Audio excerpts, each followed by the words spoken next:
नमस्कार, आप देख रहे हैं न्यूज फॉर नेशन और मैं हूं प्रियदर्शन।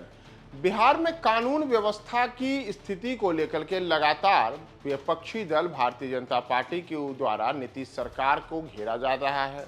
और इन सब के बीच अब एक ऐसा वाकया नवादा से सामने आया है जहां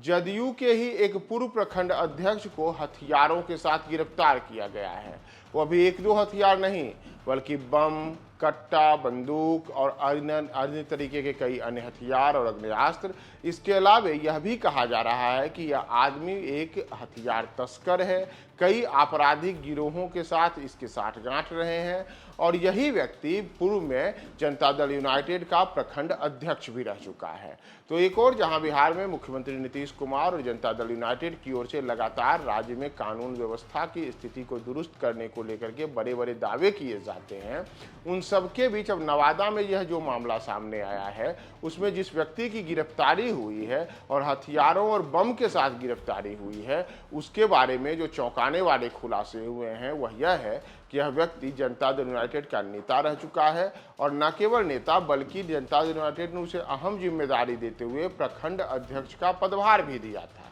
दरअसल बिहार के नवादा में पुलिस को ये जो बड़ी कामयाबी मिली है उसमें कुख्यात बदमाश मंजूर आलम को पुलिस ने गिरफ्तार किया है। वहीं गिरफ्तारी के दौरान मंजूर आलम के पास से भारी मात्रा में हथियार, बम, गोली की भी बरामदगी हुई है। इतना ही नहीं, मंजूर आलम का जो यह पूरी की पूरी गिरफ्तारी हुई है उसमें कहा जा रहा है कि उसके घर पे छापेमारी हुई तो वहां से पुलिस को 4 बम, 7 देसी कट्टा, एक पिस्टल, एक राइफल, एक 3 नट गोली सहित अन्य प्रकार की गोली और बम बरामद हुए हैं। हालांकि पुलिस के द्वारा अभी तक इसकी पूरी पुष्टि नहीं की गई है कि जो हथियार बरामदगी की बातें की जा रही हैं उनमें यही सारे हथियार हैं या कोई अन्य हथियार है। लेकिन जो सूत्र कह रहे हैं, पुलिस सूत्रों का कहना है कि इसके पास से बम भी मिले हैं, देसी कट्टे भी मिले हैं, पिस्टल भी मिला है, साथ ही अन्य हथियार भी मिला है। हालांकि पुलिस की ओर से आधिकारिक बयान के बाद यह स्पष्ट होगा कि इनमें कौन कौन से हथियार हैं और क्या क्या इन हथियारों को ये जो साठगांठ रहा है इसका और इसके कहां पर इसे भेजा जाना था।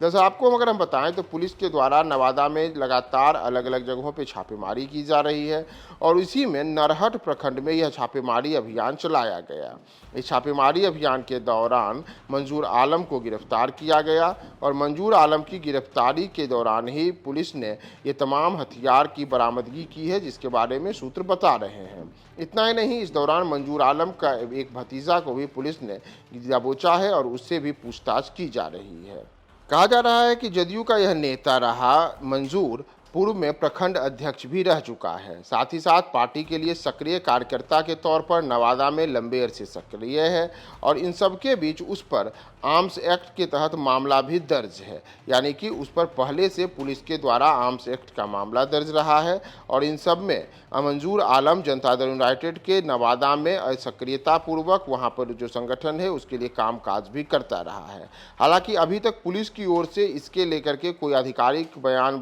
जारी नहीं किया गया है, लेकिन इन तमाम बातें मंजूर आलम को लेकर के कही जा रही हैं। और इतना ही नहीं, यह भी कहा गया है कि इसके ऊपर करीब आधा दर्जन मुकदमे दर्ज हैं और यह जनता दल यूनाइटेड का नाम लेकर के ही अपना रसूख दिखाता था और कई जगहों पर आपराधिक घटनाओं को अंजाम देता था। यानी कि पार्टी का नाम लेकर के पार्टी को बदनाम कर करके और नवादा साथ ही साथ आसपास के इलाके में अपना दहशत भी कायम करने के लिए इसने रणनीति बना रखी थी। लेकिन पुलिस ने अब मंजूर को गिरफ्तार करके और उसके पास से जो हथियारों की बरामदगी की बात कही जा रही है उसके बाद एक बड़े मामले का उद्घाटन किया है। उसमें यह भी पता किया है कि यह जो मंजूर है वह जनता दल यूनाइटेड का नेता होने के साथ साथ एक अपराधी है और जनता दल यूनाइटेड के नाम पर ही वो वहां पर अपनी जो आपराधिक गतिविधियां था उसे बढ़ाता था। तो नवादा पुलिस की ओर से अब इस मामले में और क्या क्या खुलासे किए जाते हैं, नवादा पुलिस को इसके पास से जो पूरे हथियारों की बरामदगी की बात कही जा रही है उसमें और कौन कौन से हथियार बरामद हुए हैं,